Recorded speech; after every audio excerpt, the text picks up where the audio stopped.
حضرت بشر آفی رحمتullah علیہ سے سارا زمانہ پیار کرتا تھا. بغداد کا ایک تاجر کہتا ہے مجھے نہیں بابا اچھا لگتا تھا. ہمارا اپنا اپنا ذہن ہے نا, ہم کہتے ہیں میں نے جدھر ساری دنیا جا رہی ہے وہاں نہیں جانا. کہتے ہیں کہ بابا مجھے نہیں اچھا لگتا تھا, حالانکہ سارا بغداد عزت کرتا. کیوں نہیں اچھا لگتا تھا؟ کہتے ہیں اس لیے کہ بابا نا صرف فرض مسجد میں پڑھتا تھا, باقی نماز گھر جا کے.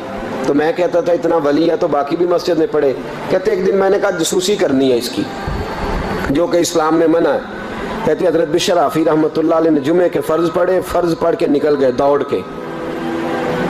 فرماتے ہیں میں پیچھے ہو گیا.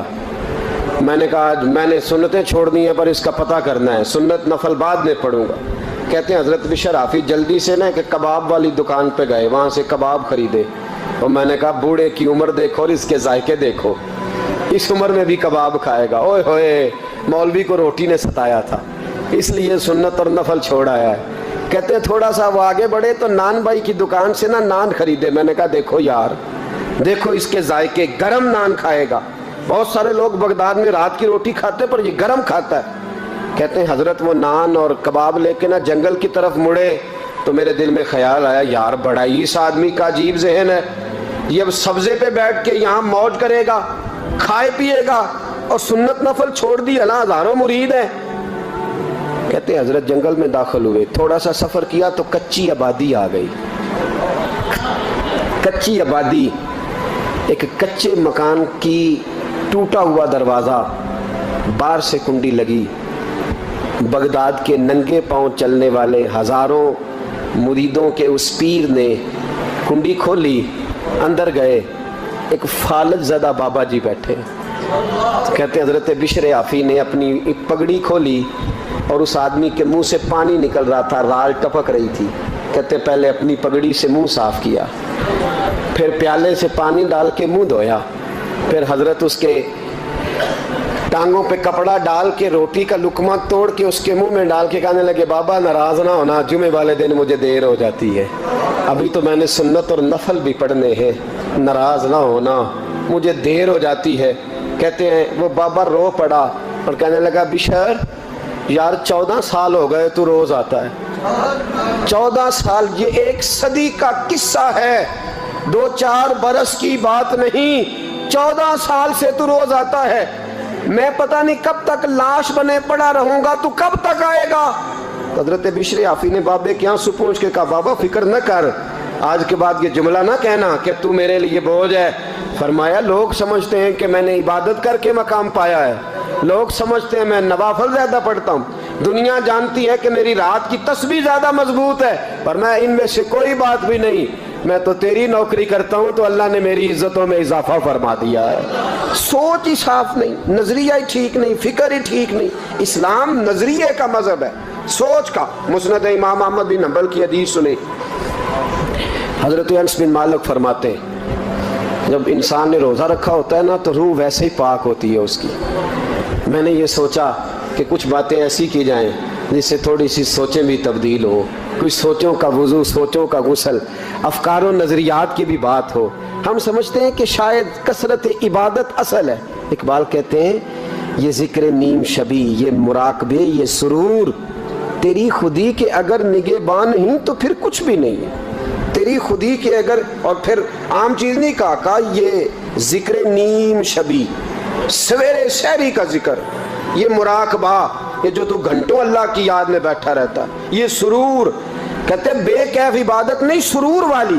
یہ ذکر نیم شبی, یہ مراقبے, یہ سرور, تیری خودی کے اگر نگہبان نہیں, اگر تیرے نظریے کو نہیں بدل سکے, تیری سوچ نہیں بدل سکے, تیرا ایمان مضبوط نہیں کر سکے, تیری خودی کی اگر نگہبان نہیں تو پھر کچھ بھی نہیں. اور خرد نے کہہ بھی دیا لا الہ الا اللہ تو کیا حاصل, دل و نگاہ, دل و نگاہ, دل و نگاہ اگر مسلمان نہیں تو پھر کچھ بھی نہیں. دل و نگاہ. اقبال کہتے ہیں ایک دل کا کلمہ پڑھ, دوسرا نظر کا کلمہ پڑھ, ان پہ پابندی لگا.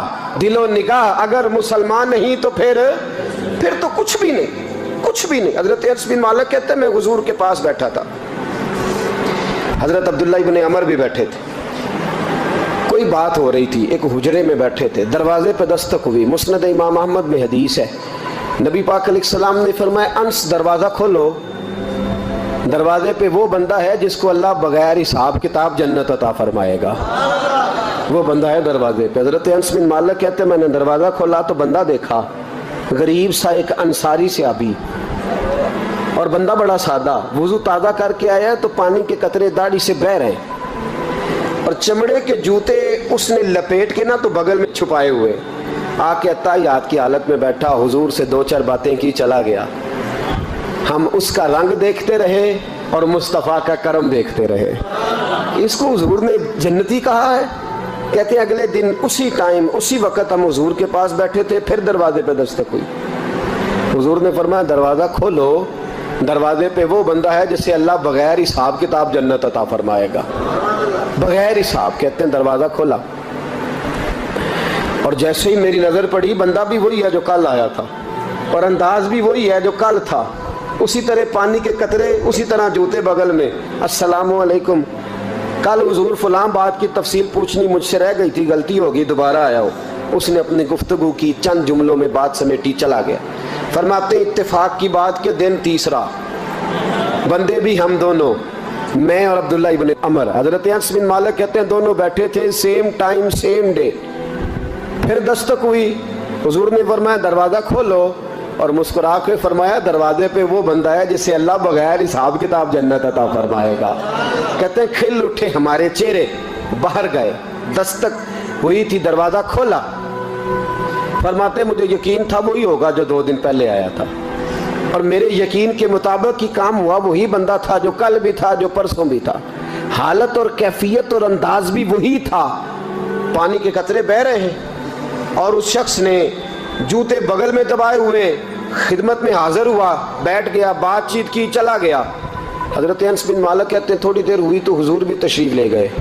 حضرت عبداللہ ابن عمر مجھے کہنے لگے یار ویسے کتنے اس کے نصیب ہیں، کتنے نصیب ہیں، کوئی آیا لے کے چلا گیا، کوئی آیا لے کے چلا گیا، کوئی عمر بھر بھی نہ پا سکا، میرے مولا تجھ سے گلہ نہیں، یہ تو اپنا اپنا نصیب ہے، یہ تو اپنا اپنا، اور نہ کسی کے حال پہ طنز کر، نہ کسی کے غم کا مذاق اڑا، وہ جسے چاہے جیسے نواز دے، یہ مزاج لطف رسول ہے صلی اللہ تعالی علیہ وسلم۔ کہتے ہیں ہم لوگ گفتگو کرنے لگے، عبداللہ ابن عمر مجھ سے کہنے لگے یار ویسے پتہ کرنا چاہیے یہ کون سا عمل کرتا ہے، پتہ کرنا، جیسے ہم نہیں پتہ کرتے کہ یہ بندہ بڑا چمک گیا، پتہ کرو کون سا کاروبار کرتا ہے، ذرا اس کی جاسوسی تو کرو۔ اور بندے بھی بڑے سمجھدار ہیں، وہ سائیڈ بزنس نہیں بتاتے، وہ کہتے ہیں وہ جو میرا علیحدہ ہے وہ نہیں بتانا، کہیں یہ نہ شروع کر لے۔ حالانکہ انسان کے پاس جو خوبی، جو اللہ نے اسے دولت دینی ہوتی ہے، وہ اپنا اپنا نصیب ہوتا ہے، وہ گھر میں بیٹھے بھی اللہ عطا کر دیتا۔ وہ کہتے ہیں کہ پتہ کرو کیا عمل کرتا ہے، تو حضرت عبداللہ ابن عمر کہتے ہیں میں اس کے پیچھے ہو گیا، اس سے سلام لی، تو میں نے کہا مجھے 2-3 دن کے لیے مہمان بنا لو گے، مان نہ مان میں تیرا مہمان، 2-3 دن کے لیے مہمان بنا لو گے؟ تو کہتے ہیں مجھ سے کہنے لگا کہ گھر میں جھگڑا ہو گیا، کیونکہ پڑوس میں تو تمہارا، قریب ہی تو تمہارا گھر ہے، میرے مہمان بننے ہو، کچھ جھگڑا ہے؟ تو میں نے کہا چلو ایسے ہی سمجھ لو، پر مجھے مہمان بنا لو۔ کہتے ہیں میں 3 دن اور 3 راتیں اس شخص کے ساتھ رہا، وہ کتنا صدقہ کرتا ہے میں نوٹ کرتا رہا، نماز کتنی پڑھتا ہے، اس کا کیا، میں چاہتا تھا کہ وہ عمل مجھے ملے۔ اس کی برکت سے مصطفیٰ نے اسے 3 مرتبہ جنتی فرمایا ہے، تاکہ وہ کیفیات مجھے بھی ملے۔ حضرت عبداللہ ابن عمر کہتے ہیں کہ میں نے کوئی خاص چیز نہیں دیکھی، وہ عشاء پڑھتا تو فجر تک بستر پہ کروٹیں لیتا، اور میں الحمدللہ اٹھ کے تہجد بھی پڑھتا، نوافل بھی پڑھتا۔ کہتے ہیں وہ 1 سپارہ پڑھتا، میں 3 پڑھتا۔ فرماتے اس نے 3 دنوں میں کھجور بھی صدقہ نہیں دی، کہ کھجور بھی، اور میں نے بڑے بڑے غریبوں کی مدد کی۔ میں کہنے لگا کہ عمل تو میرا زیادہ ہے اس سے، پھر خوبی کیا ہے؟ خاص توجہ کرنا، اسلام اور دین کا جو فکری اساس ہمیں صحابہ نے دی۔ حضرت عبداللہ ابن عمر کہتے ہیں میں نے تیسرے دن اسے کہا بھائی اللہ تیرا بھلا کرے، تو نے بڑی خدمت کی، میں نے جانا ہے میرا کوئی جھگڑا نہیں ہوا تھا، میں تو بس تیرا عمل دیکھنے آیا تھا کہ تو عمل کیا کرتا ہے۔ تو وہ صحابی کہتے ہیں مجھے کہنے لگے یار تو میرا عمل دیکھنے آیا تھا، مجھے بتا تو صحیح کیا اور کیوں دیکھنے آیا میرا عمل، تجھے کیا ضرورت پڑی میری جاسوسی کی؟ تو کہتے ہیں مجھ سے جب اس نے سوال کیا تو میں نے اس کو کہا بھائی تو 3 دن آیا نا ہم بیٹھے ہوئے تھے؟ کہا ہاں میں آتا رہا ہوں۔ کہا 3 دن نبی پاک نے فرمایا اللہ تجھے بغیر حساب کتاب جنت عطا فرمائے گا۔ تو میں چاہتا تھا کہ میں ذرا جاسوسی کروں، ذرا دیکھوں، کھوج لگاؤں کون سا ایسا عمل ہے، آپ بھی ذرا دھیان دیجئے گا، کون سا ایسا عمل ہے، حالانکہ تو عشاء پڑھتا ہے، اٹھ کے فجر پڑھتا ہے، میں تہجد بھی پڑھتا ہوں، تیرا سپارہ 1 ہے میرے 3 ہے، کون سا ایسا عمل ہے جس کے سبب تجھے جنت ملے گی؟ کہتے ہیں وہ صحابی کہنے لگے یار کوئی ایسا عمل نہیں، کوئی شے نہیں، میں اس قابل ہی نہیں، من دانم کے من دانم، جو میں ہوں مجھے پتا ہے۔ کہا پھر کوئی بات تو ہوگی، تیری مہربانی بتا دے، میں نے 3 دن 3 راتیں محنت کی ہیں، بتا دے۔ کہتے ہیں وہ کہنے لگے اگر تجھے بتاؤں نا تو پھر سن، میں جب رات کو سوتا ہوں تو اپنے دل پہ نظر ڈالتا ہوں، اور سویرے جب اٹھتا ہوں تو پھر اپنے دل پہ نظر ڈالتا ہوں، موبائل پہ نہیں، کنجی پہ نہیں کہ چابیاں کدھر ہیں، بٹوے پہ نہیں، میں رات کو سوتے ہوئے بھی اپنے دل پہ نظر ڈالتا ہوں، سویرے اٹھتے ہوئے بھی میں سب سے پہلے اپنے دل پہ نظر ڈالتا ہوں۔ فرماتے ہیں الحمدللہ میرے دل میں کسی کا حسد نہیں ہے، کسی کے بارے میں کوئی کینہ نہیں ہے، کوئی کسی کے بارے میں میل نہیں، میں اللہ کے ہر بندے کے بارے میں سوچ، نظریہ، فکر اچھی رکھتا ہوں۔ اور فرمایا میں تیرے بارے میں بھی عبداللہ یہی سوچتا ہوں کہ تو مجھ سے زیادہ نیک ہے۔ الحمدللہ اس وقت بھی میرا ذہن یہ ہے کہ انس بن مالک مجھ سے زیادہ پرہیزگار ہے، اس وقت بھی میری سوچ یہ ہے کہ محبوب کے سب صحابہ میں سب سے کمزور میں ہی ہوں۔ نبی عبداللہ ابن عمر کہتے ہیں میں نے اس کا ہاتھ چوما، میں نے کہا سمجھ آ گئی ہے، تیرا نظریہ، تیری سوچ پکی اور سچی مسلمان ہے، تو دل اور روح کا مسلمان ہے، تو نظر اور روح کا مسلمان ہے۔ یہ سبب ہے کہ اللہ کے رسول نے زمین پر چلتے ہوئے بھی تجھے 3 دفعہ جنت کی بشارت عطا